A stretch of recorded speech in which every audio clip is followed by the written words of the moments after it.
I'm Killian, maker of Salt Clam, here today to help you catch more fish. I've been setting up some rigs that I use along with my muscle and guts chum, which is basically clam bellies, clam muscle, and the stringers that go around the shell. These are all the items that I remove when I make my native salt clam bait, which is right here. As you can see with my native salt clam bait, it only contains, this is a siphon, let me show you, and this is a foot. The siphons you can tell because they're more orange, and then they have these flaps, so it looks like a butterfly. And the best way to use these is to cut them in long ways like this, and make sure you get your hook in the orange part, because that's the toughest part of the entire clam meat. Also with the foot, then they're conveniently cut so that they can just be broke off into pieces, bait-sized pieces.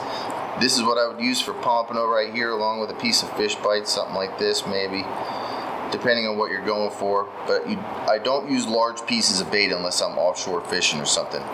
So this is the native salt clam product. This is primarily bait. It comes in a 5-ounce package, which is 5 ounces of clam meat, as well as 3 ounces of salt added to the bag in a convenient Ziploc bag. It's wonderful for fishing for darn near everything, really.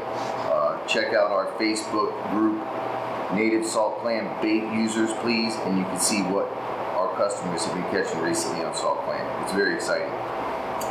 As far as this other technique I want to demonstrate today, it's a way to use this muscle and guts chum as actual bait.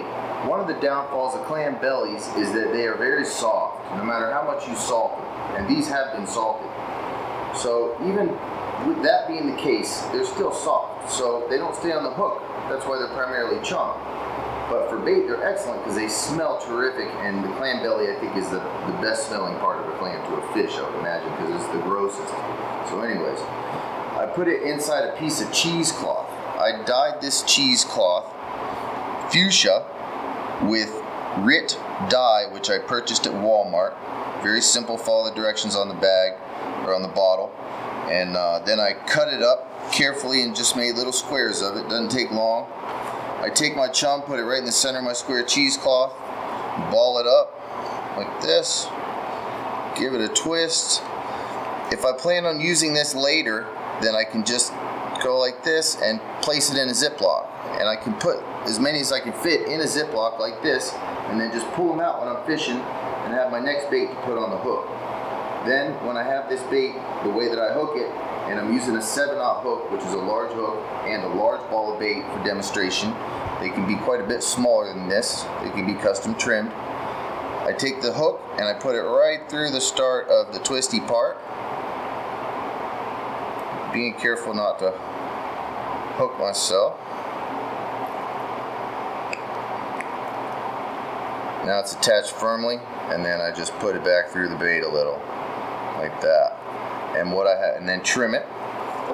No reason to have too much, unless you think the color is actually like a little bit of a jig tail. This can actually be left on and it flutters in the water. If it's colored like this, or orange or red, it could be a very good attractant, as well as floats, which I have here for demonstration purposes.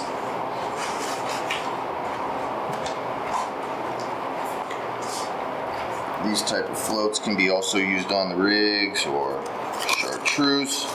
They're available at a lot of local bait shops. Walmart doesn't always have them.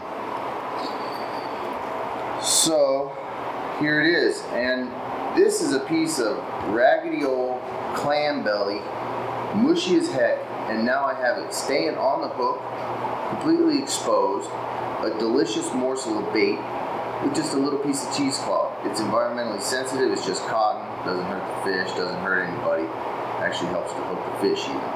So this is an idea that I'd like to pass on to the anglers out there watching this.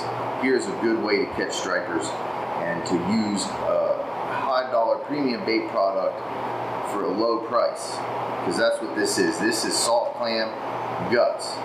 As far as bait value, it doesn't have any less of a bait value than this processed product right here. The only difference is this one independently will stay on the hook, and it's not as gross to handle. My muscle and guts chum is just as good a bait as this as far as attracting fish, but it's not good at staying on the hook. So using my simple method with this cheesecloth, you're able to use my inexpensive premium bait for a good deal. Can't beat it, you know. Go out there and catch stripers. So I recommend anybody who wants to catch stripers to try native Salt Clam muscle and guts chum and use this method or a variant of it to hold the bait onto the hook to have great success catching stripers and many other species of fish. It doesn't have to be just stripers. You know, this can be used to catch drum.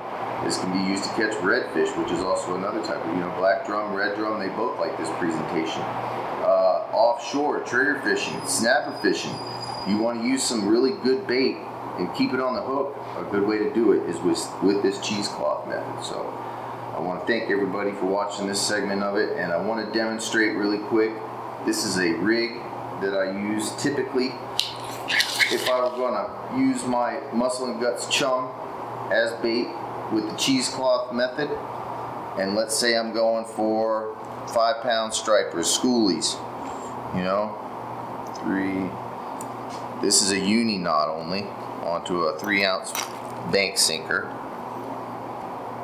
Trim this off. Now, the way I make my drops is a quick way. It's not the best way. It will cut itself over time, but it works great. This is 80-pound test for demonstration purposes. I would typically use 40 or 50. So what I do to make my loop, I just grab the line, double it up, that's it, and then just all I want to do is wrap it around and make a knot. Simple knot. And I do that twice.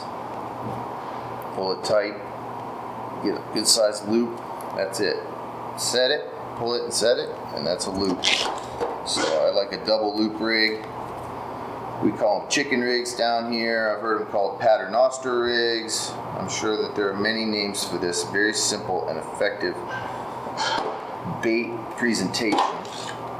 So you can see I have my 2 drops right there, not too far apart. I like to give a little distance until I put the swivel.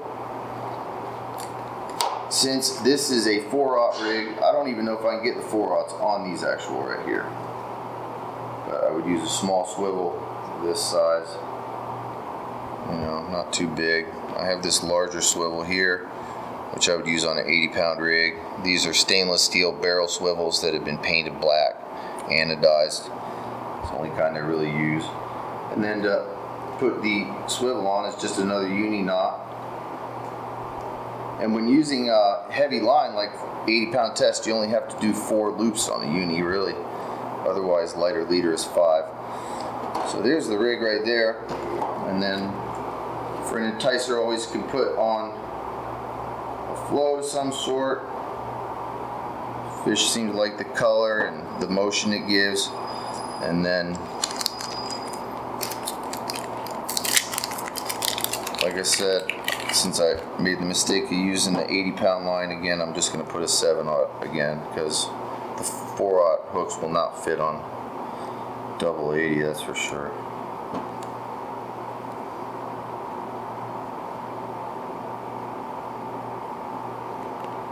And then it goes through the eye, and then just loop it back over the hook. And typically, I like to always make sure that when I do it, the hook is facing out, not facing in towards the center of the leader. So there's half of it right there. The rest you'd repeat with another float and another hook. And then, in order to finish the presentation, a little piece of cheesecloth. You can see it's easy to manage. It can be kept in a Ziploc fishing on site. Or I definitely recommend doing it beforehand. Take a little bit out of here, just whatever. Big old chunk of bait. Just making like a dumpling out of it, basically. A nice clam dumpling. Just wrap it around kind of tight. Then I get my hook. And then I go through the bottom area of the wrap, because if I try to go through the center, hardest part of the wrap, it's just too challenging for little gain. And then I just turn it around and bury it in there. Bam. Take this off. This could be, like I said, a little bit of an enticer possibly. It's up to the angler. Or simply removed. And that right there is a fish catching rig. And it's using an excellent bait with a unique yet very productive presentation. So best of luck to everybody who tries it out, and don't forget, you can get your native salt clam muscle and guts chum at nativesaltclam.com.